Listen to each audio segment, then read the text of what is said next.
Hello, my friends. My name is Alex Kirshner. I cover college football for the Moon Crew newsletter and this fall at OddsChecker. And that makes me excited because this is the most exciting college football weekend that we have had yet this year. It's not a completely full weekend of games. Obviously, there won't be any of that in 2020, but it is the closest thing we've had yet to a full slate of pretty solid college football games happening all weekend. The most notable of those are happening in the ACC, the only power conference that is playing games against its own teams this weekend before the SEC and the Big 12 join a little bit later on. So I figured that we would start in the ACC. And within that, we would start with everyone's favorite longtime noted ACC member, Notre Dame, which of course has joined the league out of independence this season. Notre Dame is hosting Duke this weekend in South Bend. The total in that game is 54.5 points. I would go under in that game. I do think that Notre Dame is going to be able to score some points against Duke. Notre Dame's offense is good, if not all that explosive. And I think that with Ian Book back at quarterback, a veteran at that position, and playing at home for whatever that's worth this year, you are going to see Notre Dame move the ball a bit. But I'm not sure you're going to see Duke move the ball much against Notre Dame. I think that with, Duke is moving on to its third quarterback in 3 years. Obviously, you had Daniel Jones doing the throwing for David Cutcliffe for a couple of years. You had Quentin Harris step in, and I think played pretty decently last year. Now you have Chase Bryce, the transfer from Clemson, who had been Trevor Lawrence's backup there. I think pretty highly of Chase Bryce. I don't think that highly of Chase Bryce after a summer where workouts have been severely interrupted. In his first game on the road against what's been a top 15 defense the last couple of years at Notre Dame. And I just think it's a lot to ask for Duke to move the ball much in this game. I could see something like 35-10, 35-17. Either of those would keep us on the downside of that total at 54.5. And to Duke's credit, I think that Duke's defense was a little bit below average in the ACC last year, but it's got 7 or so starters back this year, should be average to slightly above. And I don't think that they are going to get run wild on by Notre Dame either. All of these factors to me add up to make that under at 54.5 a pretty enticing bet. So I'm going to go there. I'm going to stay in the ACC, and I'm going to take in the Syracuse, North Carolina game in Chapel Hill. I'm going to take the Orange as 23-point underdogs. That's nothing against North Carolina. I love North Carolina this year. I think Sam Howell is one of the 5 or 10 best quarterbacks in the country. I think what Mac Brown has done in his second act in Chapel Hill is shocking, but incredible. And he's, primed for much more success there than I think I even came close to expecting when he was hired. But the ACC is a league that I think after Clemson and this year after Notre Dame has a good bit of parity. And I just need to see a little more, especially after such a weird offseason, before I would take anyone else in the ACC to beat anybody else in the ACC by more than 3 touchdowns. And so at 23 points with that kind of cushion, and also with Dino Babers' pretty well-documented ability to score points in droves, in spurts, I guess I should say, and to, kind of gin up offense out of nowhere, even when you're not necessarily expecting it. I just see a lot of factors that give me some confidence that Syracuse can cover a 23-point spread as an underdog. So I'm going to take the Orange there. I am going to take in another ACC game. I'm going to kind of use the opposite rationale from my usual skepticism about betting on huge favorites. And we're going to take Clemson as 32.5-point favorites. Clemson minus 32.5 at Wake Forest. I do not usually like betting for those big numbers to actually come true and to be covered by the favorite. But Clemson is unique to me in a couple of ways. The first of those is that Clemson has a unique ability, even when it is rolling over its depth chart, as Dabo Swinney likes to do. He likes to play as many guys as he can to keep calling games aggressively. Clemson in the past, you might bring in a backup quarterback, but that doesn't mean you're done throwing. It doesn't mean you're done trying to put as many points as you can on the board. And 2, Clemson's roster is just better than it's ever been. I mean, this is something that has, I think, really developed over the last few years and is going to be a problem for the other elite teams in college football. Clemson was winning national championships when it had a very good but not necessarily elite roster. Now Clemson's recruiting has caught up fully to where Clemson has already been on the field.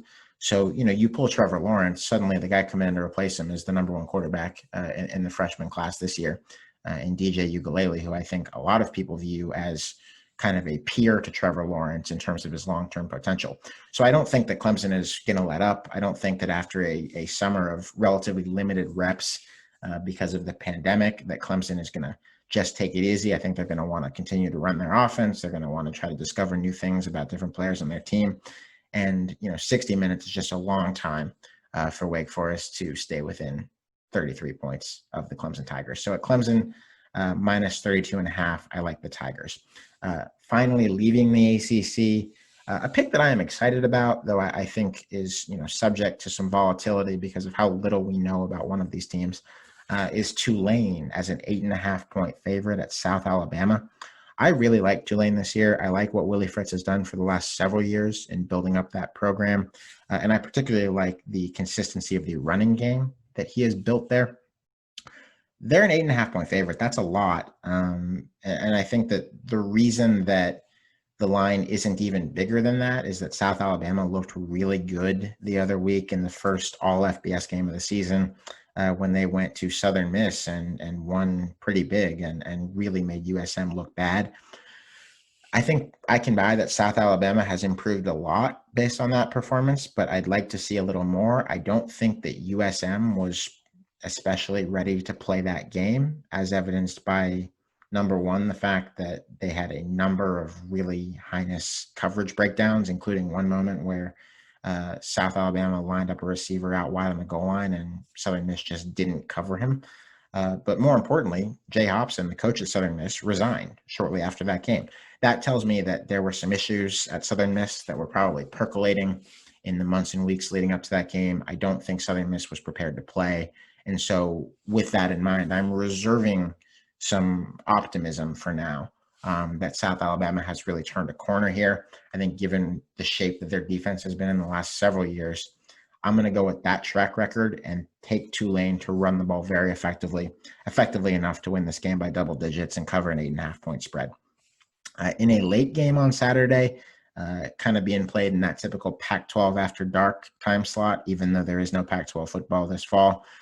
Coastal Carolina is playing at Kansas. I like Coastal Carolina as a 7-point underdog against the spread. That line has moved a little bit, and you'll have to see what you can get. But I am just not convinced that Kansas is a better team than Coastal Carolina at all on any venue, whether that's in Kansas or South Carolina or somewhere else. Obviously, Coastal beat Kansas last year, 12-7, but even beyond that, Coastal put up a lot of pretty respectable showings against some of the better teams in the Sun Belt, your App States, your Georgia Southerns. They actually beat Troy, which has been a really solid program for several years. In general, I am pretty skeptical about taking a not great non-power conference team to cover any kind of spread against a power conference team. I am just pretty cautious around that because there's such a big talent difference, such a big resource difference. But folks, it's Kansas, this is not your typical Power 5 team. Coastal has a track record of beating them before, of playing pretty well against teams that might have a little bit more size, a little bit more speed. And I'm just not convinced Kansas is that good at all. So given the pandemic, given all that uncertainty around it, and given the fact that Coastal does not appear to be much worse than Kansas, give me 7 points there. Absolutely. Shots up, and we'll see how that bet goes. I will leave you with one more bet that is a little tougher to find this week. You'll have to see if your sportsbook is offering bets on games involving FCS teams. But the Citadel is playing against South Florida this week in Tampa. The total in that game is 56.5, and I am going hard under on that total. We are going to need to see a lot of very immediate offensive improvement from South Florida if that total is going to hit the over. I do think we will see some USF offensive improvement this year. I think some is inevitable when you improve your roster a little bit. You replace a defensive-minded coach in Charlie Strong with Jeff Scott, who was the co-coordinator and one of the really important architects of Clemson's championship offenses under Dabo Swinney. But I don't think that you're going to see massive quick improvement, particularly with a first-year coach who was already kind of behind the eight ball because he had to spend a lot of time last winter helping Clemson in its playoff run, and who then had to deal, like everybody else did, with a pandemic that severely cut into install time, practice time, chance to get everyone on the same page. I just think that we're going to see some sloppiness from South Florida before we see Jeff Scott really make this program into what he wants it to be. You add in that the Citadel runs a version of the triple option that involves tons of running, that tends to keep the clock moving pretty quickly. And I just think that we're not in for a particularly high scoring game. I think it's going to be low 40s, conceivably high 40s, but it might not even get into the 40s. And when you get a number like 56.5, that just excites me a lot. So if you can find a place to bet on the under in that game, the Citadel against South Florida, I would strongly recommend you do it. At any rate, I'm excited about the season ahead. I think it would be a big shame if we couldn't all make some money together off of some sports books offering some very enticing bets. So let's get after it. Let's get this bread. And let's have a really fun weekend watching college football.